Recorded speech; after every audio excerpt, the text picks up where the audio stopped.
We're going to get started, but you can feel free to keep eating while I'm speaking. I won't be offended at all. So, but we just want to get started so we can be ready for our next lecture. So we're going to just do a little bonus section about the coronavirus. I think it's hard for anyone to not have heard about this by this time. And I apologize for those who heard this last week at Puck, but I added a couple other little fun facts in there, so just to change it up a little bit. So the headlines are still out there. I try to update things even from last week, but it keeps changing and evolving. But as we know, there is a coronavirus outbreak that started since the end of December of 2019. We've heard about the quarantines, the travel bans, the stranded cruise ships all over the world, and you know, it's in the news, it's in the media. A lot of people are hearing about it, so hopefully we can just take a moment just to be educated and have the most up-to-date information about this outbreak. The WHO declared it a public health emergency of international concern on January 30th, which is just a couple weeks ago. It was the same day there was the first report of human-to-human transmission in the US. It was the same day that they declared it. It's not a pandemic yet. Hopefully it won't get to that point, but we're going to talk about that as well. But the most important thing is to know that it is rapidly changing. The situation is evolving. Every day there's something new that we're learning about this, but there's a lot yet to be learned. So a little bit background about this type of coronavirus. So one thing important to know now, it's not that 2019 NCOV thing that we saw all over the CDC and the news. Just as of yesterday, the WHO has now renamed it the COVID or COVID-19. And I guess the WHO has the power to do those types of things and name new viruses. Thanks to Ann Butler for letting me know about that as well. But basically it stands for the coronavirus disease, and 19 stands for 2019 is when they first discovered this new virus. It is same family of MERS and SARS. For those who are not as familiar with MERS, it's the Middle East Respiratory Syndrome. It actually had a very high mortality rate in 2012 and 2015. It's part of that same family of those viruses and have their origin in animals, specifically bats. It originated in the central province of Hubei in China. Specifically in the city of Wuhan. It was linked to a large seafood and live animal market in that city. So initially it was animal-to-person transmission, but as there was a growing number of people who didn't have contact with that market, then we knew there was person-to-person transmission. So now the goal is just to contain it. We've seen unprecedented measures and just restricting travel, like never ever seen before. So especially in the US, they're doing a lot of quarantines that you probably read about, and travel and airport restrictions and screening. So we're trying to limit the transmission through that. A little bit more about the coronavirus. As we know, it usually causes a cold symptom. Sometimes these patients are asymptomatic. So they'll have a little bit of fever, maybe a little runny nose and cough. And more severe illnesses, they'll have difficulty breathing. And then for those who have are hospitalized, oftentimes they're developing pneumonia. This is actual x-ray from a patient in China, but it's a classic x-ray, just bilateral consolidations. And they can have severe respiratory distress. Prevention, there's really no current vaccine, but there's a race for it now. You can probably see all over the news people trying to see if they can get into trials in China. And as we know, as a virus, there's no specific treatment, it's just mostly supportive care. So why is this important for us? So as we discussed before, this type of novel coronavirus is part of the same family of SARS and MERS. And even though it's not fully understood, this new novel coronavirus, it's part of that same family that caused severe disease and had a high mortality rate. It also, like SARS, was originated in wet markets in China and Guangdong. But for those who remember SARS, especially those in Asia, it stirred up a lot of memories when this new coronavirus came out. And the reason being is because they remember the high mortality rate that was associated with SARS and all those stories that they heard. So the overall mortality rate was about almost 10%. Over 8,000 people were infected through 29 countries, and over 700 people were killed worldwide by this virus. The patient population most hit hard was those who were over 65 years of age. The mortality rate was greater than 50%, which is pretty significant. The reason why they think that it spread so quickly to so many countries is because the first 3 to 4 months of SARS, China actually didn't report the cases to the WHO. So all those infection control measures were not put in place in the beginning. So it had spread, especially through healthcare workers in the healthcare setting. A lot of those that were affected were nurses and doctors, providers just like us. And so hopefully we've all learned a lesson from that, and that's why you see all these restrictions and travel restrictions trying to contain this and prevent the spread of this virus.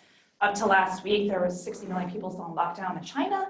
I think they're letting up a little bit in some of the cities now, but they're hopefully not, trying to repeat the same mistake. So a little bit of comparison still of this COVID-19 and the 2003 SARS. There's a lot of similarities and differences. The biggest difference you're going to see is the number of people affected. I don't know if you can see that over there, and the mortality rate. So there is now over probably almost 44,000. This was all up to date as of yesterday, so maybe it's up to 44,000 at this point. 45,000, over 45. Probably, yeah. And 8,000, like we said before, affected by SARS. The reason for the big discrepancy, one, I think it's just there's a lot more travel than there was, whatever, maybe 16 years ago or more, in terms of air and train and boat. So there's a lot more avenues to spread this virus. The mortality rate, there's a big difference. So although the numbers have been changing drastically over the weeks, the mortality rate's pretty much been the same, between 2 and 3% for the coronavirus. For SARS, like we said, it's about 10%. Actually, WHO, when they reflected on it a year or two later about the SARS epidemic, they think in certain places it was high as 14 or 15% for the mortality rate. And then the deaths. So it's still climbing, and we've now gone past the SARS numbers for SARS deaths. The people who are usually passing away from the coronavirus are those who are elderly, so more than 65 years of age, those who have any chronic medical conditions and other comorbidities. As of, I think, the beginning of February, the CDC had an update for stratifying the age groups of those who are hospitalized. It's changed. I'm sure you've seen reports of the newborns and the babies that have been diagnosed with coronavirus. They haven't been hospitalized per se, but they're being diagnosed with it. But less than 1% of the people who are hospitalized are younger than 15 years old. And so far, that as I know, there was no pediatric deaths. The contagious factors. So contagious factors, how many people that one person who's infected can infect. So if one person had the coronavirus, they can infect up to 1.5 to 3.5 people. And SARS was just slightly higher. In terms of the spread, this is really the big unknown. We know it's respiratory. We know there's human-to-human transmission, but we don't know what type of droplet precautions there are. We don't know what type of masks you're supposed to be wearing, although everyone's wearing all different types of masks. We don't know if the masks with the eye shield are really enough or it's necessary. So there's a lot that we're learning in terms of the virology of this and how it's, and the transmission as well. And if anyone has other comments, please feel free to chime in. In terms of the incubation, we, as you know, for the coronavirus, is 2 to 14 days. So the 14 days is why you hear about those quarantines for 2 weeks. And so we're going to talk a little bit more too about other viruses, just as a comparison, just so we have a little bit of reference. On this scale here, on the the y-axis, that is the mortality rate. And then on the x-axis, that is the contagious factor, basically how contagious the virus is. So as you know, something like the measles, that's highly contagious, that's all the way over here. The SARS and MERS that we talked about, so MERS had like a 30-something% mortality rate, so that's all the way up here, and this is on a log scale. SARS is a little bit higher than the coronavirus that we're seeing now that we talked about, that's 10%. And then we have our little friend, the seasonal flu, which is down here. Similar in terms of contagious factor, but on the mortality rate, it's about 1.1%. Just keep in mind, and I've been telling my patients too, that you're much, much more likely to get the flu. There's over 15, 16, 17 million cases of the flu so far this season. So we tend to forget that with all that's going on with the coronavirus, but it's still out there. And then this is just a little chart about other outbreaks of viruses and just in terms of mortality rate. So this is the real-time map that we shared at PUC that Eric has shared with me by Johns Hopkins. This particular map was from February 2nd. So how many days ago is that? I don't know, 10 days or something like that. So at that time, it was about 14,000 something with 300 deaths. We thought that was incredible. And you see those red dots there. This is, as of yesterday, like I said, now we're up to 43. So it's just exponentially getting higher. You can see this little chart on the bottom here. It just shows you the number of reported cases just going up and climbing. Supposedly, in the past couple of days, China says there's been less reports of the case, new reports at least, so they're seeing a little bit more of a plateau, but who knows what's really being reported and what's really out there. But like I said before, the mortality's hit over 1,000, probably close to 1,200 at this point, I'm sure. The concentration is still mostly in China. We've gone from a few red dots to pretty much the whole country is covered at this point. This is the CDC map as of yesterday as well, just showing which countries are involved. There's over or close to 25 countries where there's reported cases. In the US, it's still at 13. None of them are in New York. They're all in different states, including California has, I think, a bunch of those. And all the cases are through either close contacts or someone who's recently traveled to China or to the Wuhan city. Just to keep that in mind too. Even though there is a very serious public health threat, there's no immediate risk for us and it's not spreading through our community. So that's something I share too with our patients. So the big question for us as providers, who do we need to be concerned about? Who should we be testing? So this is just off of the CDC recommendations. The most up-to-date version, which was from, I think the 3rd, is when they updated these recommendations. So long story short, anyone who has any fever or any other URI symptoms and has had any contact, including any healthcare workers, with a laboratory-confirmed coronavirus patient within 14 days of the symptoms onset. And close contact is defined as within 6 feet with prolonged exposure. I'm not sure what prolonged means, but not just like you walk past them. Otherwise, pretty much anyone with fever and URI symptoms have been to China in the past 14 days, you should also consider testing for. As of now, only the CDC is conducting these coronavirus tests. At some point, New York State and New York City will probably have these tests more readily, but right now the CDC is the only one who's doing these tests. It is a PCR testing. They'll require anywhere from 2 to 3 specimens, usually upper and lower respiratory swabs, but sometimes they're asking for serum or stool or urine, but they'll guide you with that once you contact them. One thing I wanted to point out too, because we have a lot of RVPs, those respiratory viral panels that are out there in our clinics, in private offices, in the hospitals. They do test for coronavirus. Usually there's like 4 different types of coronaviruses with other acronyms and numbers after them. This is not that coronavirus. None of the RVPs are testing for that. And I think we all know that, but I think we need to make our patients aware of that. So we should not be using RVPs to screen for the coronavirus.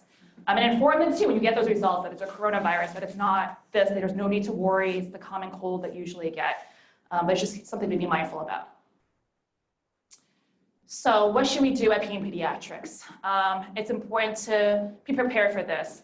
Hopefully, again, it won't turn into a pandemic, but at the very least, we're going to have parents who are concerned, or maybe some suspicious patients that might walk through the door about it. So we need to be prepared. Our goals, I think, as providers of healthcare workers is not only to contain this and prevent the spreading of this virus, but also to educate our parents, because there's a lot of, like I said before, a lot of misinformation about this virus that's there. This is the signage that's at the front desk, or should be in our front desks. I'm not sure how visible it is, but it should be right up there where they're registering, so they can't miss it. It basically has all its information like we talked about before. If they have fever or cough and they've been to China or been in contact with someone with the coronavirus, they need to let someone know immediately. And even if they're not sure, maybe I'm not quite sure, put a mask on them and bring them in the back. You don't have to get the full history and get a detailed thing up front. Just put a mask on, have the front desk put a mask on very calmly and bring them to the back. Our biggest thing is just isolate these patients immediately. And so once we do that, then we can delve in a little bit more. When you put your mask on the patient, just like on the airplane, make sure you put a mask on yourself. Again, we're recommending one of those with eye shields. We're not sure if that's quite necessary to do the N95s, but at least protect yourself. And if you do the history a little bit more thoroughly, and yes, you're concerned that this patient might have coronavirus, that's when you want to call your local DOH or state DOH. That's your first line of defense, to call them, and then they'll ask you a bunch of questions to see if it's someone they should be concerned about, if you should test, and if it's true that they should be tested, then they contact the CDC and they coordinate the whole thing. And you just basically have to collect the specimens, and they'll let you know about pickups and all that kind of stuff. If for a reason, especially with our hours, it's after hours of the weekend and you can't get in touch with the DOH, which happens all the time, which we learned with the measles and Zika and all that, then you can call this emergency hotline for the CDC, which is all over the CDC's website, which is a great resource for the coronavirus. But they will guide you on everything and talk you through it and talk about the disposition and everything. Yeah, we can do that. It's probably, just what you just said. But what media are we using? Are we using like the RVP, the same RVP? They will tell you everything. I mean, if they have to give you, if it's just a viral, medium or something like that, they should be able to specify if they need to bring in something. The CDC has to deliver something. apparently they're the ones that coordinate all that. Okay. But they're the ones that are actually getting the specimens to do the actual testing in their facilities at the CDC. In terms of what media to use, we would have to find out when we call the DOH. Hopefully we don't find out. Yeah, hopefully we don't find out, and it also obviously depends on each lab that we have and our facilities, because every office has different types of viral mediums and all those things. So I have a question and also an answer, Dahlia. The CDC has made up test kits that they have distributed to select laboratories and sites, and we'll probably have to go get one from there, or they'll bring one to us, but there are specific test kits that they have made up. And my question is, I saw a girl the other day in the clinic, and she was like a 1-year-old girl. Dad had just come from Korea like 13 days before, and the girl came in with just like some coughing, congestion, low-grade fever, not feeling well. And the question he had is that he wasn't sick, and he never had any symptoms, but what were the chances of him having it and transmitting it to his daughter? So do we know anything about subclinical infection and transmission rates for that? In terms of like asymptomatic patients Right, and asymptomatic. transmission. So there's been reported cases. I don't know if anything's really confirmed, but the WHO has made it very clear that that's not a really big risk in terms of transmission rates. So it's not going to have a factor in it. So there may be some isolated cases here and there, but it's far and few between in terms of what we need to be worried about in terms of transmission. So if I were to say for that patient, if no one's been in China and no one's exposed to anyone with the coronavirus that they know of, Right. then they don't need to be concerned. And And they if probably they- won't be tested by And the if the father DOH. had no symptoms at all. Yeah. Right, okay. Yeah, but I mean, I don't think it's our job if we have some sort of suspicion and you're not quite sure, then you call the DOH and they can go through the algorithm with you, because this is a lot of new information to go through. And then lastly, this is the provider guideline that Eric had made the other week. We should have access to this on the sandbox, but it should be put in our purple folders, our purple binders, that we can have as a reference when we're in the offices. And then it talks also about who to test and not to test in there as well. And then this is a sign that we can also post just for our staff members in the back or even in the front desk about what our protocols are. So this is more of an internal memo for the staff members of what to do, what the procedures are. I think the key point is isolate. Isolate, and then you can decide, okay, what do we do now? Do we call the DOH? Do we need to test all that? But we want to, again, try to contain the spread as much as possible. So like I mentioned in the beginning, this is an emerging, rapidly evolving situation. That's what the CDC keeps saying. It's true. Things are changing. This is what we know at the moment, but I think we just need to be informed to keep up to date. I'm sure Eric and the whole team and Ann Butler will revamp things and change things and disperse information as needed as things change. Hopefully it won't happen, but I think we just need to be prepared like everything else. Any questions? Yeah. So you mentioned that the mask, the type of mask doesn't matter. It doesn't have to be like an N95. They don't know. I mean, I don't think it hurts to be overprotective. We don't have N95. No, we just have the mask with the plastic shields. We don't have N95s. There's a Which whole fit is- testing thing involved. You can't just generically get. Yeah, you have to get fit, the You have to whole. get fit tested, yeah. Yeah. So, but we have the mask. Every office should have a mask or shield and gowns. That's just protocol. Every office you don't have it, let your OM know. So I would recommend putting that on at the very least, is that shield, the eye shield with the mask, until we know a little bit more information about it. Questions? I don't know if there's any questions online.